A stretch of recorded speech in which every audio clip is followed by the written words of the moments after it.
오늘 보실 하나님의 말씀은 레위기 5장 14절에서 6장 7절까지 말씀인데, 레위기 5장 14절에서 19절까지 우리 같이 합독하시고 우리 교독하시고, 6장 1절부터 7절까지는 오늘 하루 집에 가서 묵상하시기 바랍니다. 레위기 5장 14절에서 5장 19절까지 교독하시겠습니다. 여호와께서 모세에게 말씀하여 이르시되, 누구든지 여호와의 성물에 대하여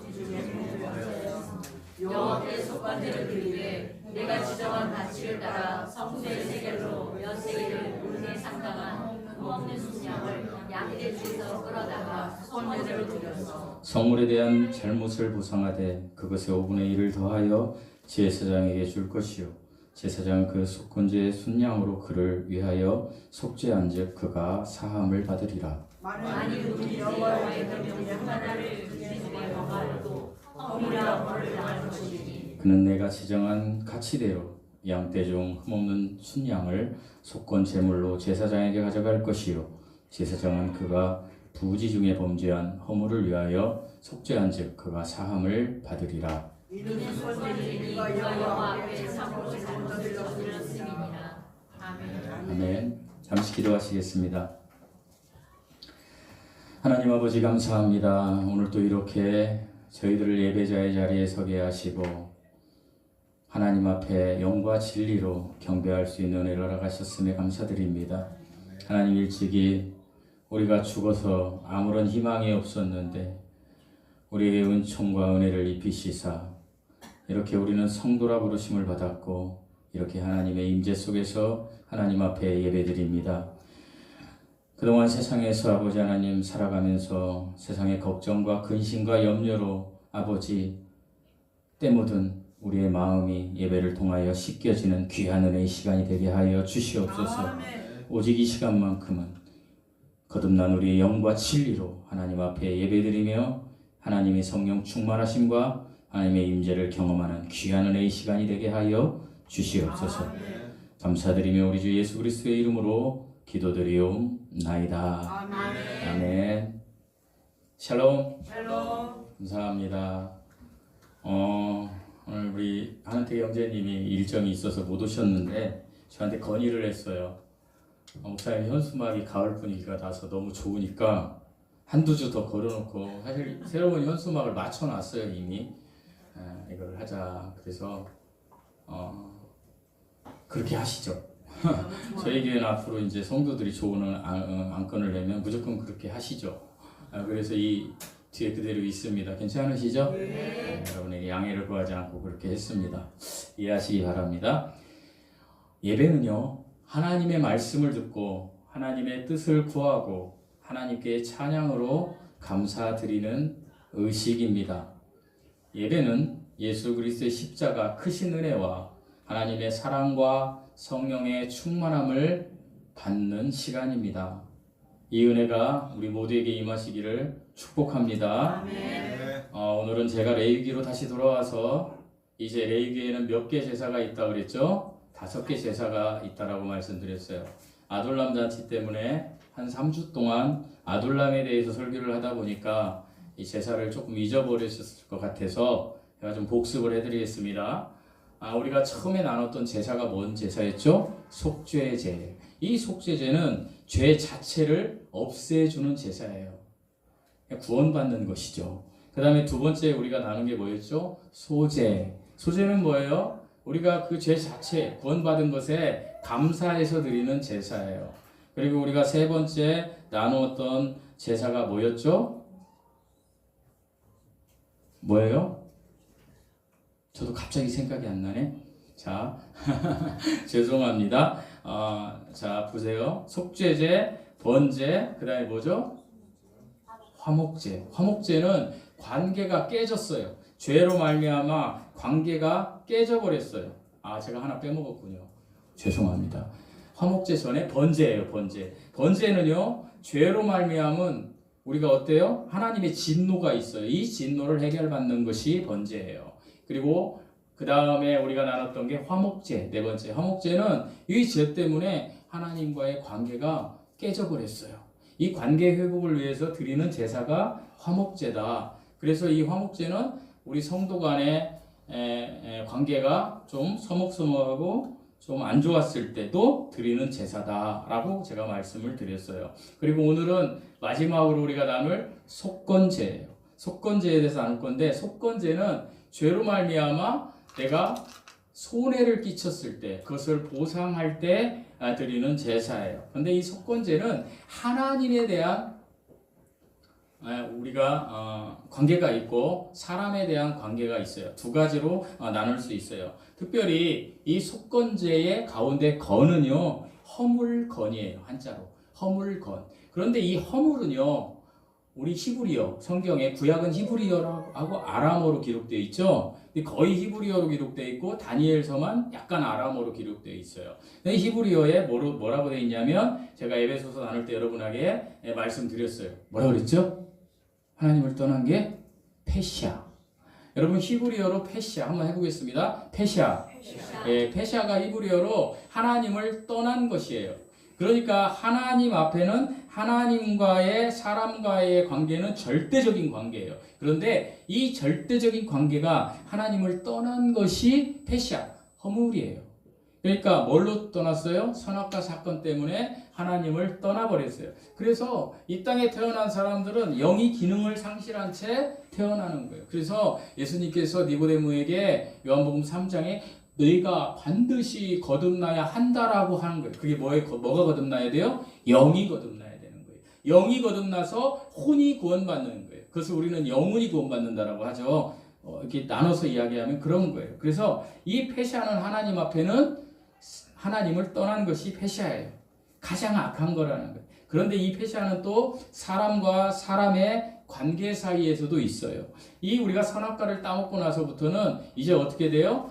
영이 죽어버렸어요. 영은 뭐예요? 하나님과 교제하는 기관이었어요. 그때는 선악과를 따먹기 전에는 하나님이 아담에게 아담아 아담아 부르면 아담이 네 하나님 하고 다가갔어요. 그런데 이제 하나님의 음성이 안 들리고 하나님과의 관계가 끊어지니까 어떻게 돼요? 하나님으로부터 말씀이 안 오니까 이 사람이, 혼과 몸이 이제 뭉쳐 있는 거예요. 사람과 혼과 몸이 뭉쳐 있으니까 그 몸으로 뭐예요? 오감으로 들어오는 것들을 우리가 보고 듣고 냄새 맡고 이런 것들을 채워가는 거예요.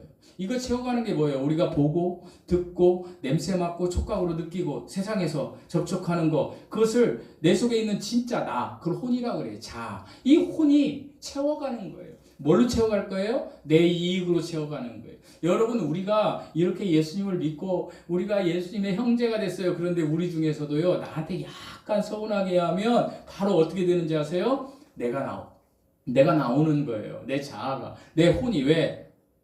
구원 받았어도 여전히 내 이익 중심으로 살아갈 수밖에 없는 존재가 되어버린 거예요. 누가? 저와 여러분. 이 땅에 사는 모든 사람들이 내 이익 중심으로 살아가기 때문에 나에게 약간 손해를 입히는 사람에게는 페시아예요. 나한테 좀 서운하게, 내가 오늘 교회 왔는데 목사님이 표정이 별로 안 좋아. 목사님이 나에 대한 관심이 끊어졌나 봐. 페시아예요. 내가 교회 왔는데 지난주에 성도 아돌람 잔치 때 막 권사님 축하해요 했는데 오늘 와니까 서먹서먹해. 저것이 왜 그래? 페시아예요.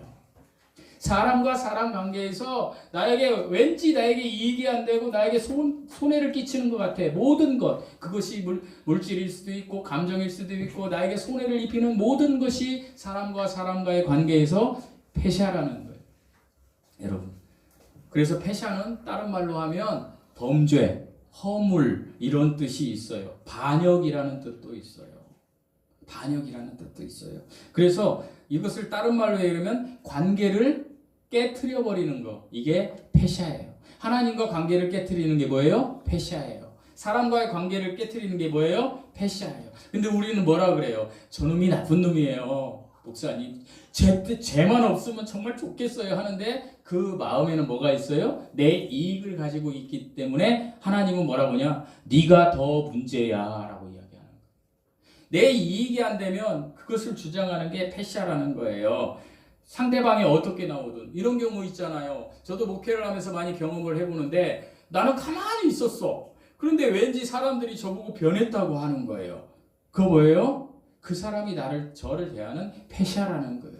여러분 오늘날 왜 가난한 성도가 많습니까? 진짜 믿음이 없이 그냥 종교적으로 신앙생활하니까 사람과의 관계에서 페샤가 나타나는 거예요. 내 이익이 안 되고 손해가 되는 거예요. 페샤가. 그러면 상처가 나고 마음이 스크래치가 나면서 점점점 이렇게 커져서 나중에 어떻게 돼요? 그냥 교회를 떠나버리는 거예요.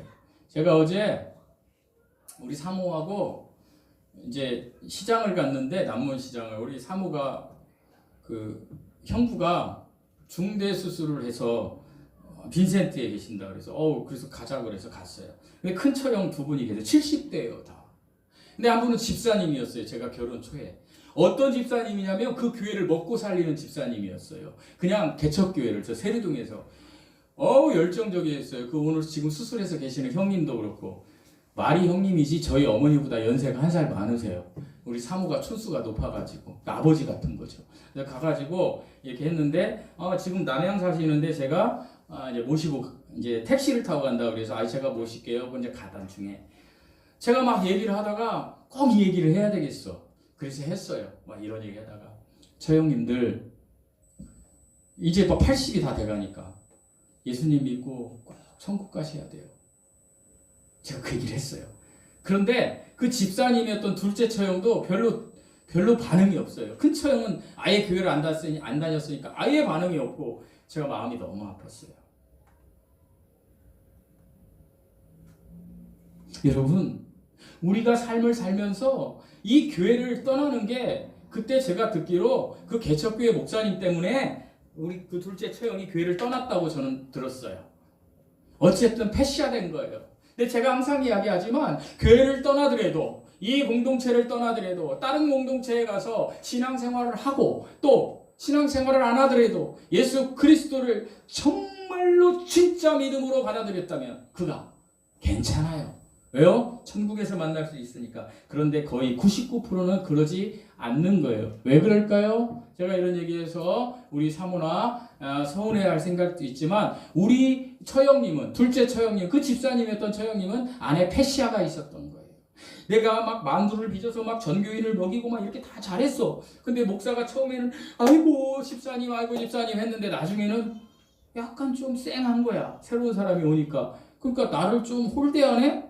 뭐예요? 나를 마음을 손에 피네? 그러면서 패시아가 돼서 지금까지 교회를 안 다니고 지금까지 신앙생활을 안 하는 거예요. 얼마나 안타까운 겁니까? 그러니까 그 목사 잘못도 아니고 우리 처형 잘못도 아니고 그 패시아를 준 건 누구예요? 사탄이에요.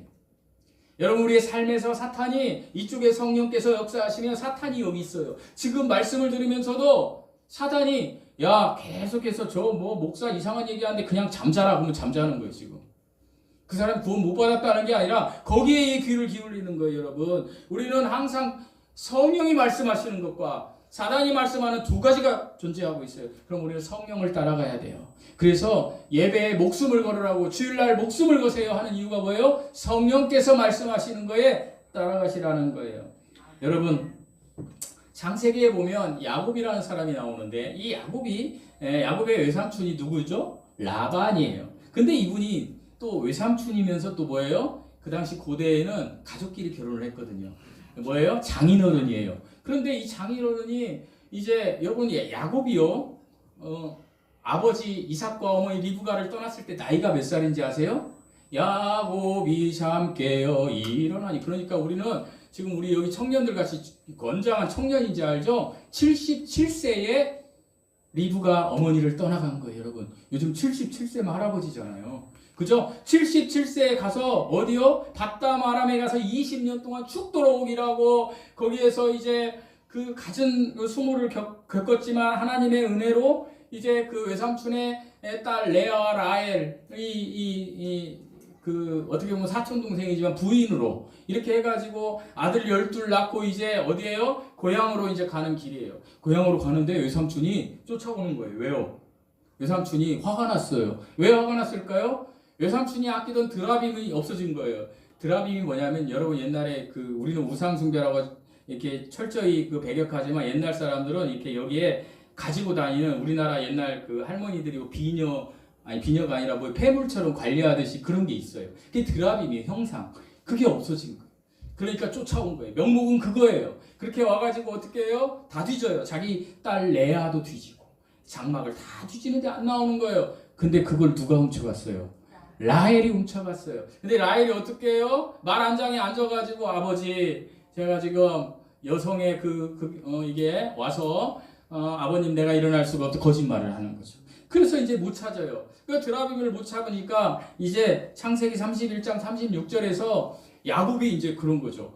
야곱이 장인어른 라반에게 외삼촌이자 장인어른 라반에게 찾으세요. 찾아가지고 나오면 제가 그 죄값을 감당할게요. 라고 했는데 안 나오는 거예요. 그러니까 이제 야곱이 의기양양해서 이렇게 31장 36절에 창세기 31장 36절에 이렇게 얘기해요. 내 허물이 무엇이니까? 장인어른, 내 허물이 무엇이니까? 이 말이 뭐냐면 나의 패샤가 무엇입니까? 내가 범죄한 게 무엇입니까? 내가 반역한 게 무엇입니까? 내가 외삼촌에게 신뢰를 깬 악이 무엇입니까? 라고 물어보는 거예요. 이게 패시아예요.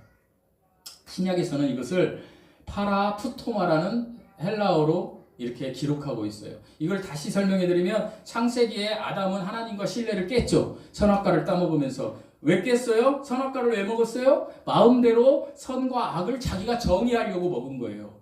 하나님과 절대적인 관계에서는 하나님이 이건 선이야? 그럼 네. 하나님이 이건 악이야? 그러면 네. 이랬었어요. 그런데 어떻게 돼요? 이제 자기가 그 위치에 간 거예요. 왜 선악과를 먹었어요?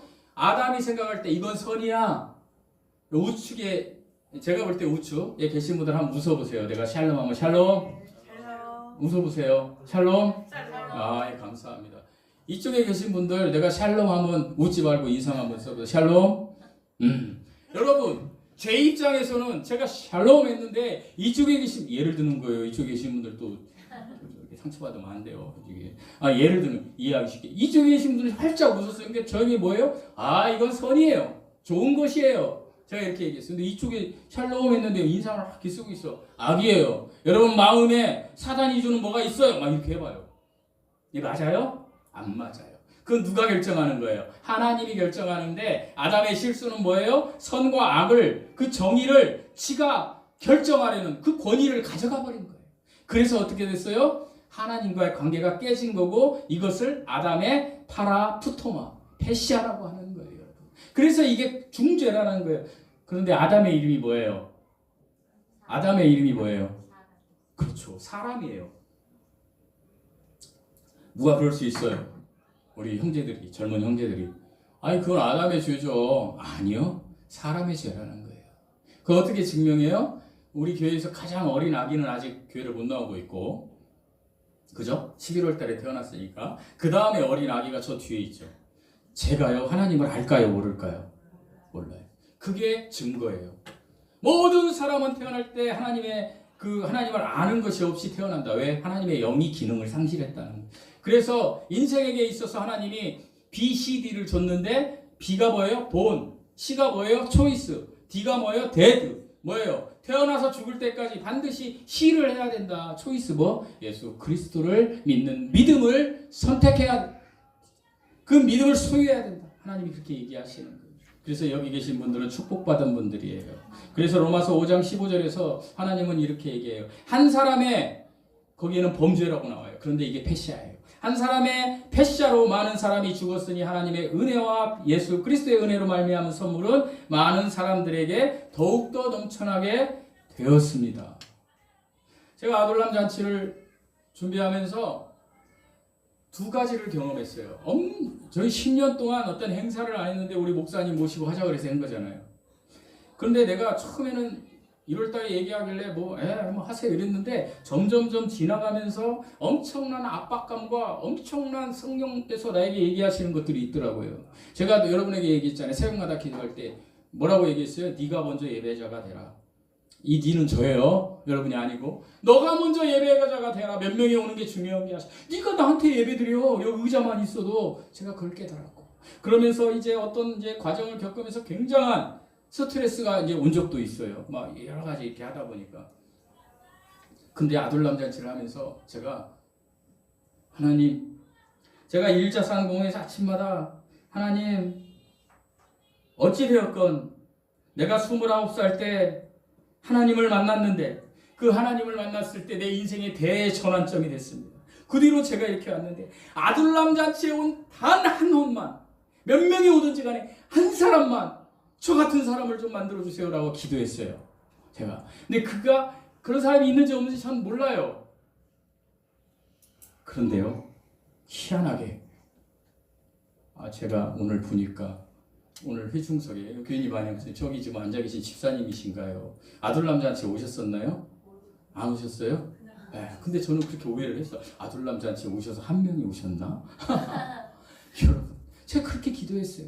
오늘 그들이 어디 있든지 어느 사람마다 구원시켜주세요 아니고 한 명만, 저 같은 사람을 만들어주세요. 하나님, 한 명만.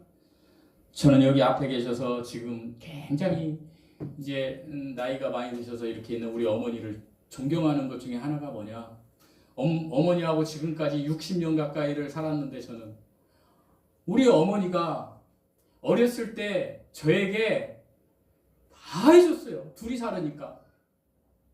물론 때리기도 많이 때렸죠. 그죠, 어머니? 많이 때렸어요. 그런데 엄마가 왜 때렸냐? 교회 안 가면 때렸어요. 5월달에 그 의사 삼촌, 천국 간 삼촌하고 나는 둘이서 맨날 중학교 때, 삼촌 대학생 때 엄마가 헌금 주면, 돈도 못 버는데 그 헌금 주면 삼촌이 꼬셔요. 저를. 영국가 암 하나 사 먹자. 예, 암 하나 사 먹고. 그럴 때마다 어떻게 알아가지고 엄마가 이제 그럴 때마다 막 그 김용희 선교사님 말씀처럼 교회 안 나가면 막 그 인두불 지지듯이 이사의 말씀처럼 막 뭐라고 하니까 그 압력에 막 교회를 다녔어요. 여러분, 제가 정말 감히 말씀드리는데 여러분 자녀들 중에 교회를 안 다니고 예수 그리스도를 믿지 않는 사람들이 있다면 담대하게 하셔야 돼요. 강하게 하셔야 돼요. 지금은 영적으로 죽어있는 시대에 여러분, 그렇지 않으면 그들 예수님은 안 믿습니다. 절대 안 믿습니다. 여러분, 다 잘해줘도 양보 안 할 것이 딱 하나 있는데 그건 뭐냐? 예수님 믿는 거예요. 이건 생명의 문제이기 때문에. 저희 어머니가 그걸 양보를 안 하고 저도 정말 죽기보다 싫었어요. 태어나자마자 교회를 다녔고, 아이고 교회가 얼마나 멀은지 아세요? 아버지가 일찍 돌아가시니까 군둔이라는, 제 고향이 전라북도 옥구군 장상면 군둔, 나포면 장상리 군둔 부락이에요. 얼마나 시골이에요. 얼마나 시골. 거기에서 나포면은요 굉장히 큰 데예요. 근데 거기서 거기가요 한 4km 돼요. 그 엄마 손잡고 걸어가는 거 지금도 생각나요. 우리 어머니 천국 가면 더 생각났겠어. 울음이 나올 것 같은데 지금은 살아계시니까 울음 안 나오는데 거기를 이렇게 다닌 거예요. 엄마 손잡고 그 찌까는 애가, 애기가. 근데 그게 지금도 있어요. 저는 아마도 내가 목사가 안 되었어도 그것 때문에 신앙생활을 했을 것 같아요. 아련하게. 근데 지난주에 그 나포교회에서 저희 교회보다 재정도 더 약해요. 할머니 할아버지들만 앉아있는 교회, 나포교회. 거기에 우리 어머니가 우리 집안을 다 전도해가지고 형제들이 다 권사님 됐는데 우리 어머니 바로 밑에 동생이 그 권사님인데 뭐라고 얘기했냐, 거기는 추수감사절에 그분들이 농사진 걸 다 가져오는 거예요. 쌀을 20kg씩. 여러분에게 좀 서운한 얘기, 제가 과일 하나씩 가져오니까 하나도 안 가져와요. 여러분 정말 그러시면 안 됩니다. 제가 뭐 헌금 강조하는 목사는 아니잖아요. 귤 하나 가져오세요 이런 거잖아요. 그 쌀을 다 메고 와가지고 1호, 2호, 3호, 4호, 김정자, 뭐 김지환 이렇게 쓰는 거예요. 하나님 앞에 농사진 거를. 그래가지고 그걸 어떻게 했냐, 그 가난한 교회가 더 가난한 교회에 나눠주는 거예요. 그래서 가만 보니까 우리 이모가 쌀을 2개나 냈는데 내 조카가 지금 수원에서, 우리 이모는 제가 굉장히 지금 정말 힘들게 목회를 하는 걸로 알고 있어요. 예. 그냥 10년째 개척교회. 저는 더 이상 우리 교회를 개척교회라고 부르고 싶지 않습니다. 우리 교회는 작은 교회예요. 그러나 큰 교회. 여러분이 다 구원받으면 작지만 큰 교회예요. 근데 우리 이모가 그런 거예요. 목사님한테. 목사님, 우리 조카가 수원에서 개척교회 하는데 쌀이 없는데 우리 교회에서 하나 보내주세요. 보내줬어요. 이모가 전화 왔어요. 영구가 우리 목사님한테 고맙다고 인사하고 해서 인사했어요. 그랬더니 목사님이 뭐라고 하냐, 목사님 저 개척교회 하느라고 고생이 많으십니다. 사실 우리 교회가 쌀 20kg 정말 못 살 그런 교회는 아니잖아요. 근데 내가 뭘 느꼈냐면 우리 집사님 한 분이 쌀을 계속 냈잖아요. 근데 그 쌀이 딱 떨어졌는데 그 쌀이 온 거예요. 저는 그걸 얘기하고 싶은 거예요. 하나님의 은혜다. 여러분 우리의 삶도요 하나님께서 함께 하시면 그 은혜가 임한다라는 거예요. 우리가 우리대로 되는 거 아니라는 거예요. 제가 우리 박정훈 집사한테 이렇게 얘기했어요. 박 집사, 내가 한 번도 헌금 강조 안 하고 그러잖아요. 사실 여러분 제가 오늘 귤 하나 안 가져왔다 그 얘기나 했을 뿐이지 안 하잖아요. 그런데 우리 교회가 어떻게 이렇게 가는지 하나님의 은혜다. 누가 어떻게 하든 하나님의 은혜다. 제가 이렇게 얘기했어요. 정말 은혜예요. 저는 이 은혜가 여러분 삶에도 투영되기를 원합니다. 제가 요즘 기도가 뭐냐. 박 집사한테도 아까 아침에 교제하면서 얘기했지만 박 집사, 나는 이제 우리 교회 성도들이 세상에서도 부자가 되달라고 하나님 앞에 기도할 거야. 저는 그런 기도 안 했거든요. 그동안. 이왕에 구원받았으면 세상에서도 좀 잘 살다가 천국 갈 때 그냥 막 달려가는 성도들이 되게 해달라고 나 기도할 거야. 제가 그렇게 기도했어요. 그렇게 얘기했어요. 여러분. 저는 여러분이 복받기를 원합니다. 축복받기를 원합니다. 저는 영적인 축복 외에 뭐 세상에서는 막 이런 건 얘기를 안 했지만 여러분이 이제는 여러분이 용사가 되고 여러분이 용사가 되어 가는 그 과정에서 하나님께서 물질의 축복, 건강의 축복, 장수의 축복도 주시기를 소망합니다. 그렇다면 이 속건제는 언제 드려야 했을까요? 속건제는 언제 드려야 했을까요? 5장 15절 16절 말씀 읽어보시겠습니다. 15절 16절입니다. 시작. 누구든지 여호와의 성에 대하여 부지 중에 범죄하였으면 여호와께 속건제를 드리되 내가 지정한 가치를 따라 성소의 세겔로 몇 세겔은 은혜에 상당한 흠없는 순양을 양떼 중에서 끌어다가 속건제로 드려서 성물에 대한 잘못을 조사하되 그것에 5분의 1을 더하여 제사장에게 줄 것이요 제사장은 그 속건제의 순양으로 그를 위하여 쏟지 않즉 그가 사함을 받으리라. 아멘. 여러분 하나님의 선물이라 하면 11조와 첫것과 성막의 모든 것이에요. 구약시대에는. 그러니까 그 성막에 있는 모든 것이 성물이었어요. 그것을 오늘날에도 똑같이 가져와가지고 여러분 이 강대상에서 저도 우리 장로교회도 그런 게 많지만 여기 강대상에 막 올라오면 막 마치 막 큰일 나고 애기들이 올라오면 막 난리 그렇게 배웠잖아요. 그래서 강대상이 큰 교회 가면 막 2층으로 막 이렇게 올라가 있잖아요. 목사님 이러고 거 있고. 여러분 오늘날에는 그게 성물이 아니에요. 구약시대에는 그런 기구가 성물이었어요. 이게 성물이라고 옛날에 어떤 사람들은 어떤 집사님들은 이게 성물이라고 막 주여 주여 물론 그 마음은 하나님이 받으세요. 그러나 이게 성물은 아니에요. 이건 그냥 강대상이에요. 그럼 오늘날의 성물은 뭐예요? 성령이 거하시는 교회. 이게 성물이에요. 자, 성령이 거하시는 교회가 어디예요? 저와 여러분이에요. 여러분이 구원받았다면 여러분이 성물이에요. 여러분이 성물인데 여러분 각자가 성물이에요. 우리 지금 김상현 권사님하고 방상현 집사님이 부부지만 성물이에요. 같이. 근데 성물인데 이 성물에게 패샤가 있을 수 있어요? 없어요? 없어요. 왜요? 하나님의 성물인데 남편이 하나님의 성물이고 부인이 하나님의 성물인데 어떻게 함부로 해요? 사모님도 잘 들으세요. 이거는 성물이잖아요. 우리가 구원받은 성도들 성물이잖아요. 함부로 하면 안 돼요. 마음에 스크래치가 났어도 그래도 저 하나님의 성물이 저에게는 받아들이고 그렇게 해야 되는 거예요. 교회 공동체에서도 그렇게 해야 되는 거예요. 형제를 미워하는 것이 한번 따라서 해보시겠습니다. 형제를 미워하는 것이 성물을 파괴하는 것이다. 그래서 저는 여러분들을 축복하고 여러분들을 한없이 이제 섬기려고 합니다. 아멘. 네. 그래서 여러분 우리가 이제 이 교회 안에서는 구원받은 우리가 뭐다? 성물입니다. 성물을 우리 옆에 사람 보시면서 성물을 사랑합시다 한번 해보시기 바랍니다. 네. 지금 말하신 분들이에요. 자, 둘째로 속건제를 드리는 것은 하나님의 계명을 부지 중에 범했을 때 우리 17절 읽어보시겠습니다. 17절 시작. 만일 누구든지 여호와의 계명 중 하나를 부지 중에 범하여도 허물이라 벌을 당할 것이니. 하나님의 계명은 뭐냐면 하나님의 말씀이에요. 뭐 계명하니까 10계명, 613가지 율법 이렇게 얘기하는데 하나님의 every word 모든 말씀이 계명이에요. 이걸 부지 중에 범했을 때 근데 부지 중에 범한 사람이 100% 안 범한 사람이 있을까요? 없을까요? 없어요. 저와 여러분도 부지 중에 범해요. 그랬을 때 속건제를 드린대요. 그런데 성경에서 가장 유명한 인물들을 몇 명을 소개할게요. 노아, 아브라함, 모세, 다윗 이들이 부지 중에 죄를 범했어요? 안 범했어요? 범했어요. 노아는 어떻게 범했어요? 당대의 의이라 했는데 어떻게 해요? 술 거나게 쳐가지고 빨가벗고 수치를 드러냈어요. 아브라함은 어떤 죄를 졌어요? 아내 사라를 한 번도 아니고 두 번씩이나, 여기 남편들 있지만 아내를 두 번씩이나 다른 남자에게 이렇게 바치면 그건 이혼감 아닙니까? 그렇게 한 사람이에요, 아브라함이. 사라를 두 번씩이나. 그리고 모세는 어때요? 하나님의 말씀을 어떻게 해요? 하나님의 말씀을 십계명을, 이게 십계명이라면 그냥 하나님 십계명을 던져버렸어요. 깨버렸어요. 아유, 심하죠. 근데 이 심한 정도가 가장 센 사람이 이제 등장하는데, 그게 마지막 사람 누구세요? 다윗이에요. 이 어떤 사람이요? 이 사람은요, 자기의 부하의 아내를 범하고 어떻게 해요? 자기 부하를 죽였어요.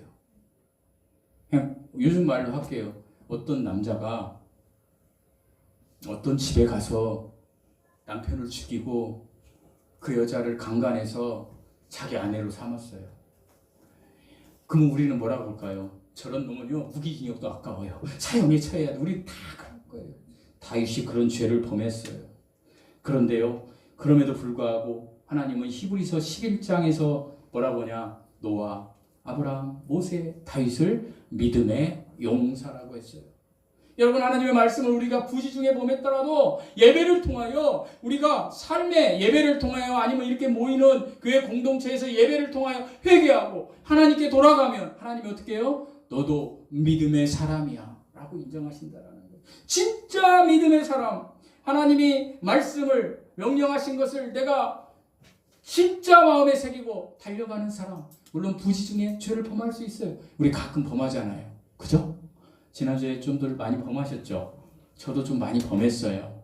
언제 범했냐? 지금 가장 생각나는 거 하나. 어제 우리 사모하고 이렇게 운전을 하고 가는데 시청역에서 아이오닉 전기차 젊은 애가 이렇게 가는데 갑자기 나한테 와서 막 부딪히려는 거예요. 그래서 제가 어떻게 이런 욕은 안 했어요. 옛날에 욕했는데 이런 그 속으로는 욕했어요. 근데 거기까지는 이제 이게 된 거예요, 믿음이. 옛날에 같으면 저랑 그냥 따라가가지고 멈춰섰으니까 제가 그랬어요. 옛날에 문 열고 저는 가가지고 당신 이렇게 하는 스타일. 그 우리 큰딸, 지금 애들 가르치는 큰딸이 너무 싫어했어요. 우리 아빠 어떻게 될까? 가만히 좀 있지. 어제는 가만히 있었습니다. 왜냐면 내가 갔는데 그 앞에 섰거든요. 시청역 사거리. 그게 우리 사모가 그러더군요. 옆에 차를 대놔서 이렇게 했나 봐. 그래서 그런가 보네. 여러분, 점점점 변화돼 가는 거예요. 믿음의 사람들은 부지 중에 하나님의 말씀을 범했더라도 점점 좋아지는 거. 여기서 알아야 될 게 있어요. 예수님을 믿고 부지 중에 죄는 범하지만 점점 좋아진다라는 거예요. 근데 예수님을 믿었다고 하면서도 점점 나빠지는 사람은 예수님 못 만난 사람이에요. 성경의 모든 사람들이 점점 좋아졌어요. 회개하면서. 다윗은요, 아까 지은 범죄 때문에 하나님 앞에 어떤 책임을 받아요? 어떤 형벌을 받아요? 아기가 죽어요. 반드시 하나님이 책임을 물으신다라는 거예요. 여러분, 우리는 점점 좋아지는 쪽으로 가는 은혜가 임하시기를 축원드립니다. 셋째로, 속건제를 드리는 것은 6장 3절에서 4절 말씀입니다. 읽어보시겠습니다. 시작. 남의 잃은 물건을 주고도 6장 3절에서 4절입니다. 시작. 남의 잃은 물건을 주고도 사실을 부인하여 거짓 맹세하는 사람이 이 모든 일 중에 하나라고 행하여 범죄하면 이는 죄를 범하였고, 죄가 있는 자니 그 훔친 것이나 착취한 것이나 맡은 것이나 잃은 물건을 주는 것이나. 이거 드디어 사람에게 손해를 입혔을 때 제사를 드리는 것. 여러분, 세상에 속건 제사가 필요하지 않은 사람이 있어요, 없어요? 없어요. 저도 그렇고. 우리는 다 속건제를 드려야 돼요. 속건제를. 그래서 속건제는 자원제가 아니에요. 속건제는 반드시 드려야 될 머스트 제사예요. 왜요? 우리는 그런 형상을 가졌다는 거예요. 그런데 어때요? 우리를 위하여 주님이 십자가에서 물과 피를 다 쏟으시고 그 몸이 찢어져서 주심으로 누가 속건제의 제물이 되었어요? 예수 그리스도가 속건제의 제물이 되었어요. 우리가 앞으로 지을 죄까지 다 하나님이 가져가신 속건제의 제물이 되었다라는 거. 이 얼마나 놀라운 은혜입니까? 이 얼마나 놀라운 소식입니까? 이 소식을 듣고도 아무런 반응이 없다라면 정말 하나님 얼마나 마음이 아플까요? 지금 아무런 반응이 없어. 지금 이 은혜를 받았다면 감격하셔야 돼요. 하나님 앞에. 예수 그리스도는 속죄제를 통하여 우리의 원죄뿐만 아니라 속건제를 통하여 우리의 허물인 자범죄, 우리가 짓는 불의 중에 모든 죄를 사하여 주신 거예요. 이루신 거예요. 그러니까 우리는 이루신 것을 믿는 종교예요. 그게 기독교예요. 하나님이 이루어 놓으신 것, 내가 잘나서가 아니에요. 하나님이 이루어 놓으신 것을 믿는 것. 속죄제는 하나님과 누구 사이의 죄였어요? 우리 사이의 죄, 원죄. 그 영이 살아나야 되는 거, 그거. 근데 이 속죄 제물을 드리고 하나님께 용서를 빌면 이건 되는 거예요. 그런데 속건제는 뭐예요? 속건제는 내가 특별히 사람에게 해를 끼쳤으면 어떻게 해야 되냐? 용서를 구하고 5분의 1을 더 더해서 그 사람에게 갚아줘야 돼요. 여러분, 사람들에게 여러분이 뭐 손해에 빈 일이 있습니까? 100원 손해에 빈 일이 있으면 5분의 1. 5분의 1이면 얼마예요? 20원인가요? 120원을 줘야 된다라는 거예요. 우리가. 하나님이 그래야 된다라고 지금 말씀하시는 거예요. 이것이 속건제의 의미예요. 그래서 하나님께서는 요한복음 13장 10절에 예수께서 이르시되 이미 목욕한 자는 발밖에 씻을 필요가 없느니라. 이 말씀을 많이 오해하세요. 그래서 구원받았으면 끝났지 뭐 아유 난 죄 져도 돼 마음대로 아니요. 예수께서 이르시되 이미 목욕한 자는 누구예요? 속죄제를 드린 자는 발밖에 씻을 필요가 없느니라. 날마다 발을 씻는 거, 이게 속건제예요. 여러분과 우리는 삶에서 늘 우리는 죄를 지을 수밖에 없는 존재이기 때문에 구원받았어도 성도여도 그래서 어떻게? 날마다 발을 씻어야 되는 거예요. 날마다. 그게 뭐예요? 예배예요. 그래서 여러분 삶으로 예배드리라는 거예요. 제가 늘 하나님 기도하고 찬양하고 하나님 감사합니다. 하나님 감사합니다를 외치고 다니시라니까요. 인생이 변해요. 그런데 세상 풍파를 지나다 보면 하나님이 있는지 없는지도 모르겠고 주일날 한번 오면 막 목사가 소리 내니까 한번 좀 들었다가 또 집에 갈 때는 있는지 없는지도 모르겠고 그냥 내 자아중심, 내 이익중심으로 하니까 남이 조금 서운하게 하고 지금 예배 이렇게 드릴 때는 은혜가 되는구나 이러는데 예배 끝나고 내가 지금 저 맛있는 뭐 반찬이 이제 예를 들어서 메추리알이 있는데 메추리알 이제 내 순서 돌아오면 내가 한 10개 먹어야 되는데 앞에 있는 사람이 100개를 퍼가버렸어. 그러면 막 속에서 뭐예요? 저런 정말 말은 못하겠고 아유 저런 인간이야. 아유 저런 아유 이게 우리요. 이런 우리의 죄까지 다 짊어지고 십자가에 돌아가셨다니까요. 그랬으면 최소한 양심이 있으면 오늘 100개 가져간 사람을 힐난했다면 다음번에는 100개 가져간 사람 그럴 수 있겠네. 200개 가진 사람을 힐난하고 점점 좋아져야 될 거 아닙니까? 우리가 언제까지 종교적으로 내가 지난주에 권사 취임하신 권사님들에게도 얘기했지만 권사님은요 하나님이 기도하고 섬기라고 주신 직분이에요. 여러분 정말 지금부터 여러분 옆에 있는 자녀들, 남편, 자식들, 형제들, 직장 동료들 이 사람들을 위해서 기도하세요. 그 사람들의 영혼을 위해서 간절한 마음으로 지옥 갈 거잖아요. 저는 어제 우리 두 처형 보면서 마음이 너무 아팠어요. 이모부가 태다 주니까 막내가 태다 주니까 좋긴 해. 그런데 그냥 정말 목사니까 언젠가는 하겠다 이렇게 생각하지 않겠습니까? 그게 이제 너무 싫은 거예요. 근데 그게 이제 제가 건강관리 얘기하고 저기 호메시를 넘어가면서 IC를 타면서 처형님들 그냥 있잖아요. 제가 얘기를 하면 언제 제가 보겠어요? 하면서 제가 저번에 결혼식 갈 때도 그런 얘기 했어요. 처형들한테 언제 보겠어요? 하면서 얘기를 막 강하게 했어요. 지옥 간다니까요. 나를 지옥 가게 하는 사람이 옆에 있다면 남편이라면 그를 죽여서라도 난 천국 가는 게 낫다니까. 내가 이 정도까지 얘기했어요. 여러분 그만큼 중요하다라는 게 생명이기 때문에 사랑하는 자녀들이 지옥을 향해 가고 있어요.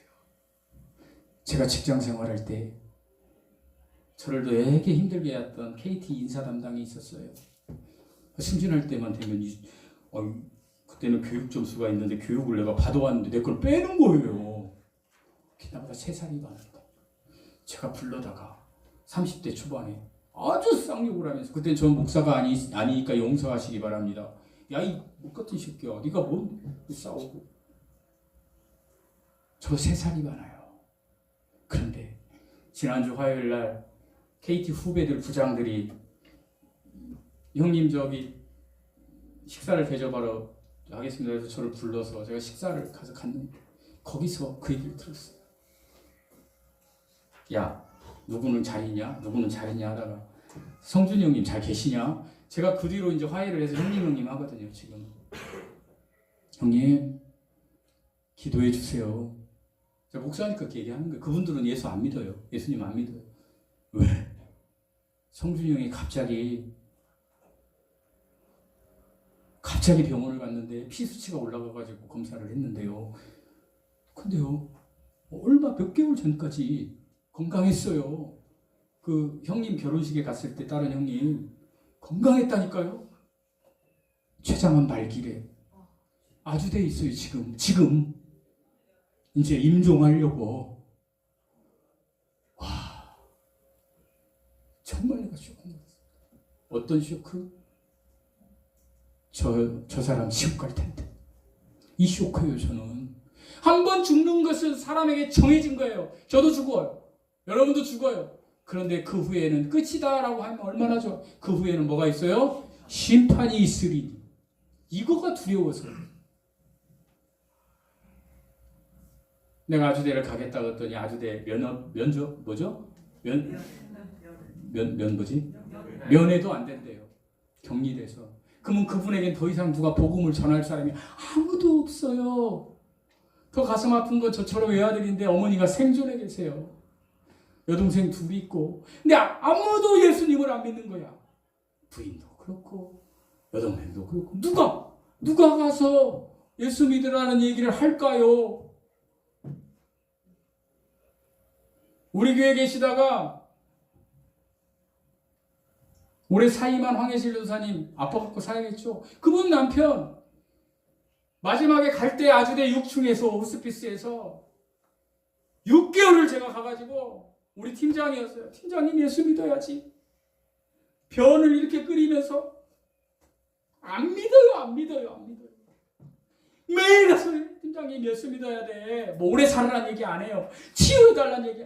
예수 믿어야 돼요. 예수님 믿어야 돼요. 마지막에 예수님 믿고 천국 가셨어요.